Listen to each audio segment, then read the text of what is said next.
هغه راز چې د پښتو ښکلا یې تر شا پټه ده.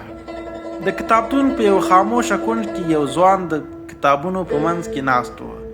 د پښتو یو زوړ کتاب یې په لاس کې نیولی و، خو څېره یې ښودله چې په ذهن کې یوه پوښتنه ګرځي. هماغه وخت یو سپین ږیری استاد ورور نږدې شو. په مسکا یې وویل: زویه، داسې ښکاري چې د یوې پوښتنې ځواب لټوي. ځوان کتاب بند کړ او ویې ویل: هو استاده، له ماشومتوبه مې دا خبره اورېدلې چې پښتو د نړۍ له ښکلو ژبو څخه یوه ده، خو هېڅ چا راته ونه ویل چې ولې. استاد لږ چوپ شو، د کتاب پاڼې ورو واړولې او ویې ویل: د دې پوښتنې ځواب یوازې په یوه جمله کې نه ځایږي. راځه د پښتو د سفر یوه کیسه درته وکړم. دوی دواړه د کتابتون له کړکۍ څخه د باندې وکتل. استاد وویل: تصور وکړه، سلګونه کاله مخکې یو ماشوم د خپلې مور په غېږ کې پروت دی. مور ورته په پښتو لالی وایي. هماغه ماشوم لویږي، شاعر کېږي، یو بل ته مینه، غیرت او انسانیت په همدې ژبه ور زده کوي. نسلونه ځي او راځي، خو هماغه ژبه ژوندۍ پاتې کېږي. ځوان په غور غوږ نیولی و. استاد بیا وویل: پښتو یوازې د خبرو ژبه نه ده، دا د رحمان بابا د مینې ژبه ده، د خوشحال خان خټک د غیرت ژبه ده، د حمزه بابا د ادب ژبه ده، او د غني خان د فکر ژبه ده.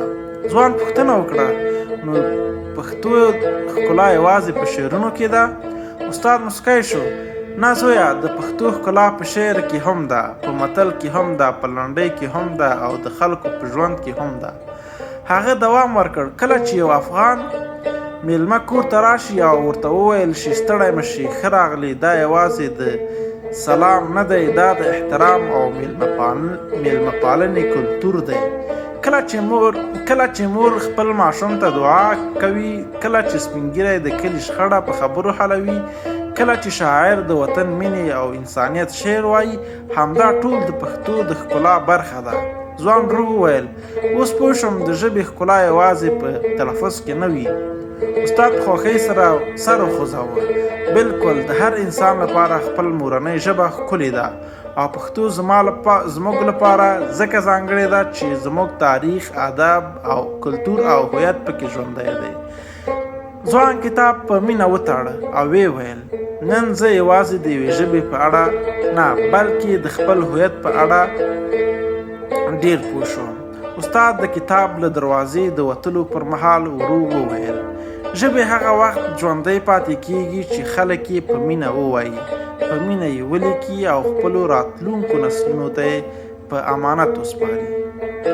پښتو یوازې د خبرو وسیله نه ده، پښتو د یو ملت حافظه، د شاعر احساس، د مور دعا، د مشر نصیحت او د راتلونکي نسل امانت دی. راځئ چې دا امانت په مینه وساتو. د افغانستان منظرې د ښکلا، کیسو او مثبتو نظرونو هنداره.